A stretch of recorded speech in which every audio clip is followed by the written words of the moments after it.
मकर राशि वालों सावधान हो जाओ। अब आपके जीवन में खुशियों की नदियां बहने वाली हैं। अब आप जो कुछ भी चाहते हो वो सब कुछ आपको मिलेगा। केवल और केवल इस कार्यक्रम को अंत तक देख लेना, क्योंकि बाधाएं भी हैं, अड़चने भी हैं। दिया तले अंधेरा होता ही है। दिया कितना ही तेज प्रकाशवान क्यों ना हो जाए, लेकिन उसके नीचे अंधेरा जरूर होता है।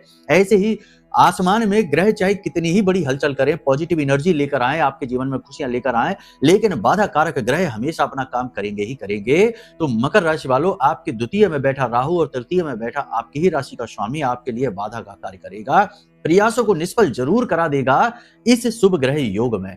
क्योंकि इस समय मकर राशि वालों, हम आपको बता दें कि आपके सप्तम भाव में बहुत ही शुभ ग्रह योग है। गुरु के साथ बुध बैठे हैं और अष्टम में सूर्य के साथ केतु बैठे हैं। ये बड़ी से बड़ी अड़चनों से आपको बाहर निकलने में मदद करने वाले हैं।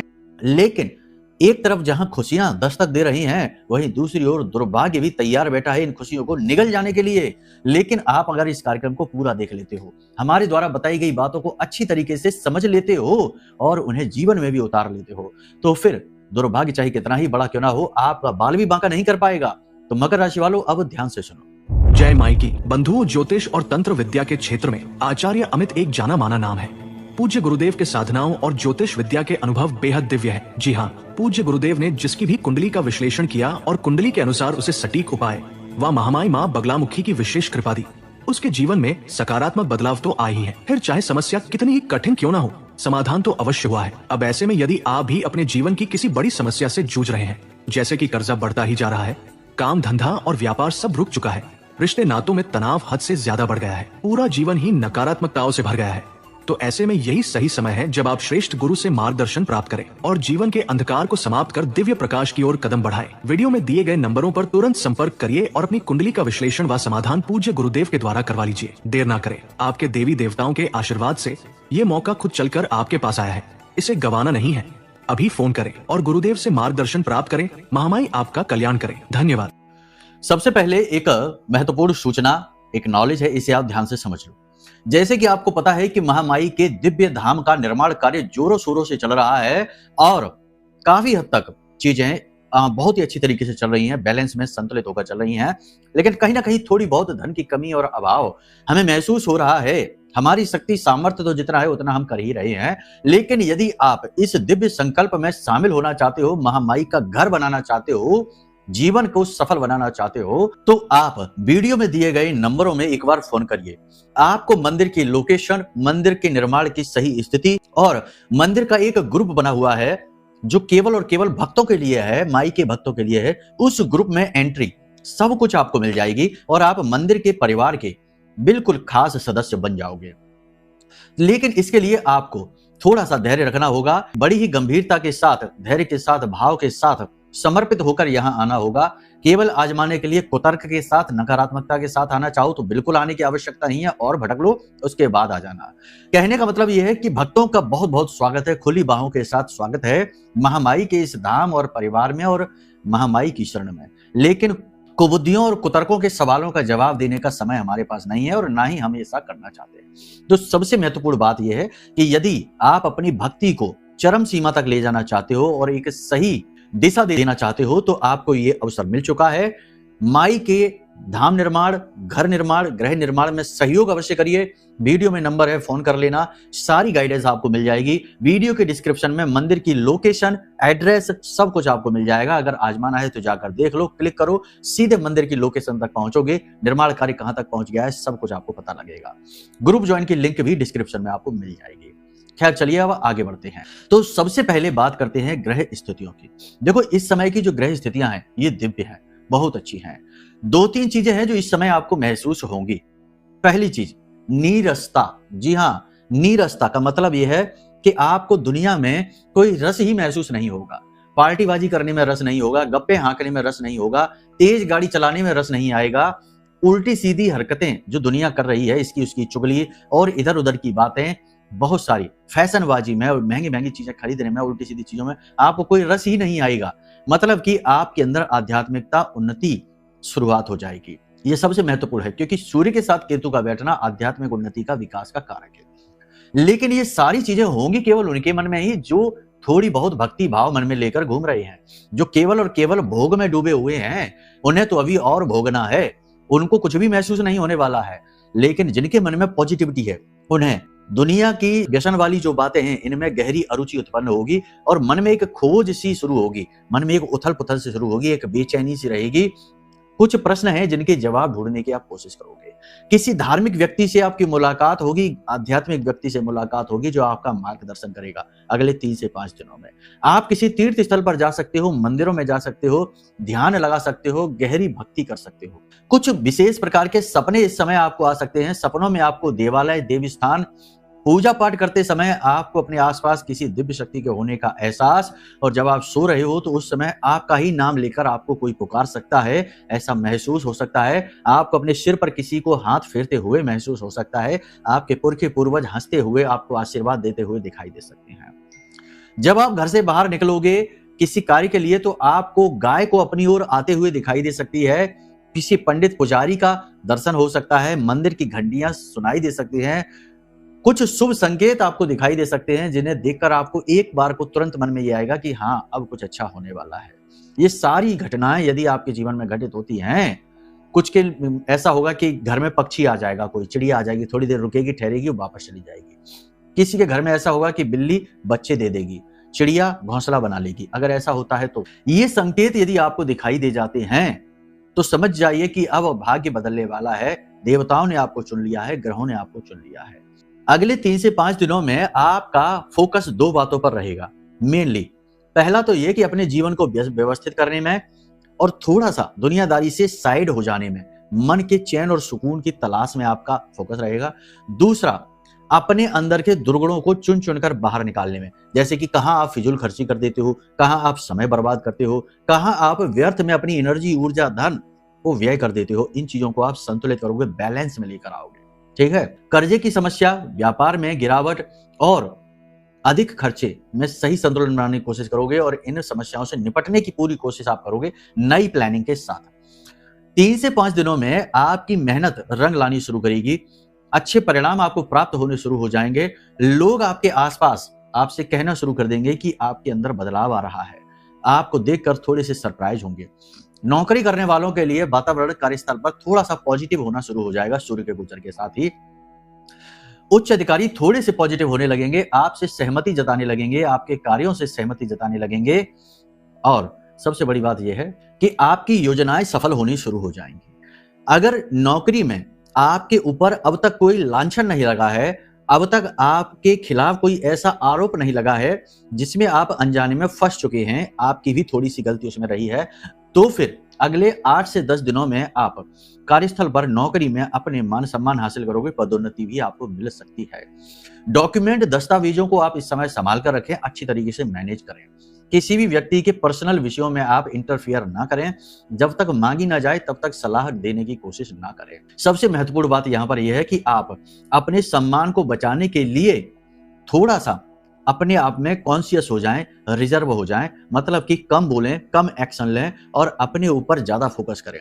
बहिर्मुखी की जगह अंतर्मुखी हो जाएं थोड़े से, आपका फोकस अंदर की ओर हो जाए, अपने विचारों की शुद्धि में, अपने कर्म की शुद्धि में और अपने जीवन दर्शन को आप सुधारें।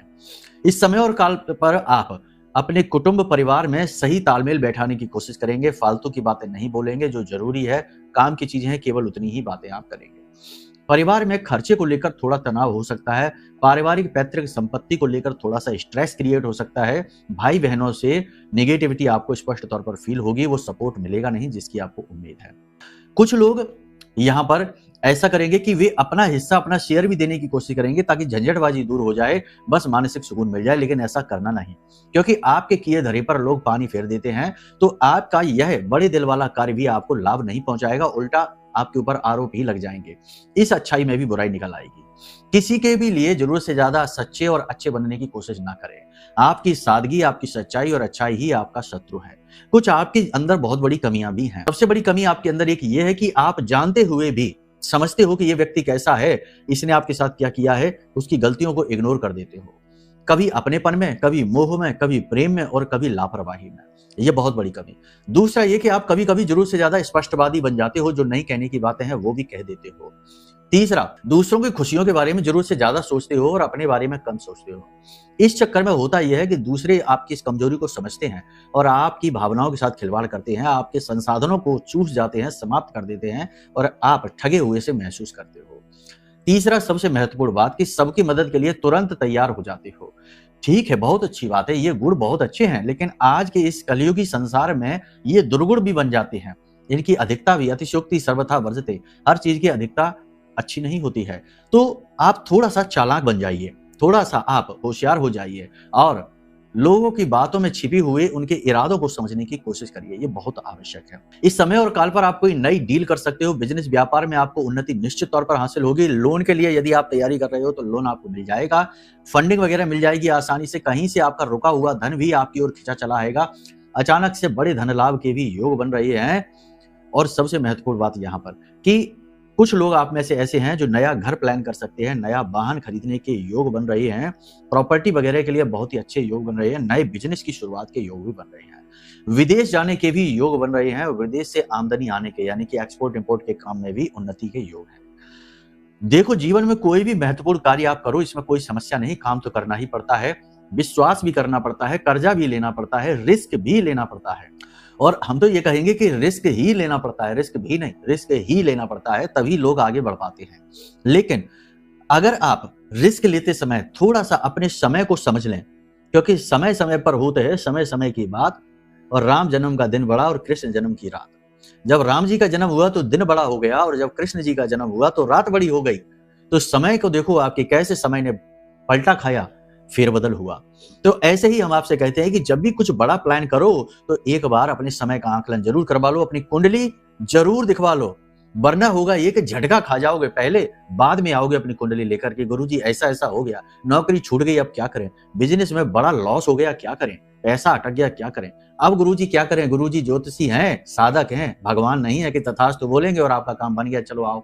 ऐसा नहीं होता है भाई, ये प्रैक्टिकल वर्ल्ड है, यहाँ पर प्रैक्टिकल रहोगे तो बचे रहोगे, वरना तो गड़बड़ होते देर नहीं लगेगी। तो बस इन चीजों का आप ध्यान रखिए। अब सबसे महत्वपूर्ण बात है यहाँ पर, प्रेमी जीवन में स्थितियां अनुकूल हो जाएंगी, लेकिन थोड़ी बहुत गलतफहमी हो सकती है, नए प्रेम संबंध बन सकते हैं, छिपे हुए प्रेम संबंध उजागर हो सकते हैं, क्योंकि शुक्र नीच का है, प्रेम का कारक है, तो कहीं ना कहीं प्रेम संबंधों में थोड़ी बहुत निगेटिविटी ला सकता है। सूर्य की अग्नि का प्रभाव भी शुक्र के ऊपर स्पष्ट तौर पर महसूस होगा, क्योंकि शुक्र से 12वीं में सूर्य बैठा हुआ है और यहाँ पर सूर्य अपनी तीव्र अग्नि प्रचंड वेग से शुक्र को यानी कि प्रेमी जीवन में खटास लाने को बहुत ज्यादा प्रमोट करेगा। तो प्रेमी जीवन में यदि आप हैं, किसी के साथ प्रेम में हैं, तो शक ना करें, जरूरत से ज्यादा ना बोलें, व्यक्तिगत दायरे में जरूरत से ज्यादा इंटरफियर ना करें, हावी होने की कोशिश ना करें, वाणी पर नियंत्रण रखें। बस यही सूत्र है। दाम्पत्य जीवन की बात करें तो जीवन साथी के साथ प्रेम तत्व की कमी आपको खलेगी और जीवन साथी के स्वास्थ्य को लेकर टेंशन में आप रहेंगे। जीवन साथी अपने स्वास्थ्य के प्रति जो लापरवाही दिखाएंगे वह आपको अच्छी नहीं लगेगी। इस समय आपका आत्मविश्वास तो बढ़ा रहेगा, मन में तो बहुत सारी चीजें होंगी कि ये कर लेते हैं वो कर लेते हैं, लेकिन शरीर आपका साथ नहीं देगा। कहीं ना कहीं शरीर के किसी विशेष भाग में लगातार तेज दर्द रहेगा, डॉक्टर के पास भी जाना पड़ सकता है, शरीर में पित्त बढ़ सकता है, यानी पेट में एसिडिटी, अपच और अफरा जैसी समस्या रह सकती है, गैस की समस्या रह सकती है। साथ ही साथ स्किन पर किसी प्रकार का इन्फेक्शन भी हो सकता है। शरीर के निचले भाग में गिरकर चोट लगने के योग हैं, थोड़ा संभल कर चलना है। वाहन आदि तेज गति से न चलाएं, लापरवाही से न चलाएं, रात्रि के समय ट्रैवलिंग करने से बचें। सबसे बड़ी बात यहाँ पर यह है कि लोगों के साथ जब आप बात करें, चर्चा करें, लेन देन करें, कुछ भी करें तो थोड़ा सा अलर्ट रहें, क्योंकि लोग बड़ी चतुराई के साथ आपसे डील करेंगे, आपकी चीजों को यूज करने की कोशिश करेंगे। तो थोड़ा सा अगर आप चालाकी से डील करेंगे तो बच जाएंगे। ये समय और काल जहां बहुत कुछ देने के लिए तैयार बैठा है, धन लाभ दिलाएगा, योजनाओं में कामयाबी दिलाएगा, बिजनेस व्यवसाय में उन्नति दिलाएगा, नौकरी में भी मान सम्मान दिलाएगा, आत्मविश्वास दिलाएगा, वहीं इस समय और काल पर अचानक से धोखा, दुर्घटना, झगड़ा और मन में जरूरत से ज्यादा विचारों की उथल पुथल भी हो सकती है। ये दिया तले अंधेरा है। अब आप इससे कैसे बचेंगे, प्रश्न ये उठता है। तो इससे बचने का सबसे सरल और सबसे अच्छा तरीका आपको हम बता देते हैं, प्रैक्टिकल वे ऑफ लाइफ है, इसे आप ट्राई करके देख लेना। सबसे पहली चीज ये है कि आपको अपने विचार केवल अपने ऊपर केंद्रित करने हैं। दुनिया भाड़ में जाए, आप अपने बारे में सोचो। कोई आपका अपना है, आपके विचारों से सहमत है, आपसे लेने में उसे आनंद आता है और आपके लिए सच्चा है तो ठीक है। लेकिन यदि लोग आपका दुरुपयोग करते हैं, आपका मजाक उड़ाते हैं, आपकी भावनाओं की कदर नहीं करते हैं, तो ऐसे लोगों के पीछे अपने आप को मत दौड़ाओ, मत दुखी हो ऐसे लोगों के लिए। जाने दो जो जाना चाहता है, पकड़ कर मत बैठो, चिपको मत, पहली चीज। दूसरी चीज, कुछ प्रैक्टिसेस हैं, इन्हें आप करिए। आंख बंद करके बैठिए और अपने आज्ञा चक्र, अपनी दोनों आंखों के बीच आपका जो तीसरा नेत्र है, यहां पर ध्यान लगाने की कोशिश करिए। ध्यान लगाने के लिए, ध्यान लगे या ना लगे, तब भी शुरुआत में 2-4 दिन तो नहीं लगेगा, लेकिन फिर लगने लगेगा। इससे आपका आज्ञा चक्र मजबूत होगा। तीसरा, रात्रि को सोते समय अपनी तकिए के नीचे कुछ भी नहीं रख सकते तो कम से कम 5 से 7 गोमती चक्र रखकर सोइए। वैसे तो हमने जो पोटली बताई थी, उस पोटली को रखिए, बहुत काम की पोटली है वो। पीले रंग का कपड़ा है, उसमें 5 से 7 गोमती चक्र, एक हल्दी की गांठ और एक सिक्का रख दो, और उसके बाद हल्दी से टीका करके माई के चरणों में उसे समर्पित करके और रात के समय उसे तकिए के नीचे रखकर सो। अगले दिन फिर से उठाकर माई के चरणों में रख दो। ये क्रिया आप करो, बहुत ही शानदार क्रिया है। आपका ऑरा स्ट्रांग होगा, पीले रंग का होगा। पीला ऑरा बहुत ही पॉजिटिव ऑरा होता है। आपने देखा है पुराने जमाने में भगवानों की, ऋषि मुनियों की, संतों की तस्वीर देखो, उनके चेहरे के पीछे एक गोल तस्तरी जैसी दिखती है पीले रंग की, वही उनका ऊर्जा क्षेत्र है, ऑरा है। तो यही चीज आपको महसूस होगी जब आप इस उपाय को नियमित तौर पर करेंगे, श्रद्धा भाव के साथ। मंदिर भी जाइए, भगवान की शरण में जाइए, ये भी आवश्यक है। कुछ चीजें हैं जो आपको नहीं करनी है। पहला, किसी की पर्सनल लाइफ में ज्यादा इंटरफियर नहीं। कोई भले ही गलत काम कर रहा है, गलत नतीजे भुगतेगा, जब तक मांगे ना उसे सलाह मत दो। तीसरा, पैसे को संभाल कर रखो, भावुकता में, जल्दबाजी में कोई भी निर्णय ना लो। और चौथा, रात्रि के समय वाहन ना चलाओ, लंबी दूरी की यात्राएं अवॉइड करो, बाहर का खाना, दूषित भोजन ग्रहण ना करो, इसे भी अवॉइड करो। बस इन चीजों का आप ख्याल रखो। किसी पर भी अंधा विश्वास मत करो, यहाँ कोई अपना नहीं है, सब अपने अपने मतलब साध रहे हैं। ये चीज कड़वा सच है, लेकिन है।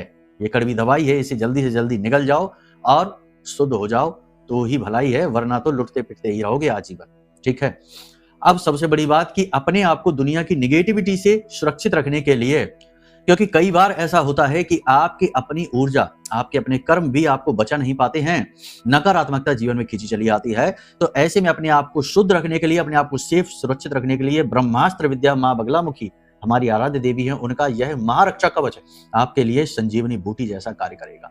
आप इस महारक्षा कवच को मंगवा सकते हो। यह इतना शक्तिशाली है कि जिस दिन यह आपके घर सिर्फ पहुंचेगा ही, उतने में ही आपको अपनी अनुभूति करा देगा। आपके रोंगटे खड़े होने लगेंगे, आपके विचारों में जो चल रही उथल पुथल है वह तुरंत शांत हो जाएगी। और जब आप इसे धारण करेंगे तो आप इसके अनुभव जानकर खुद आश्चर्य में पड़ जाएंगे।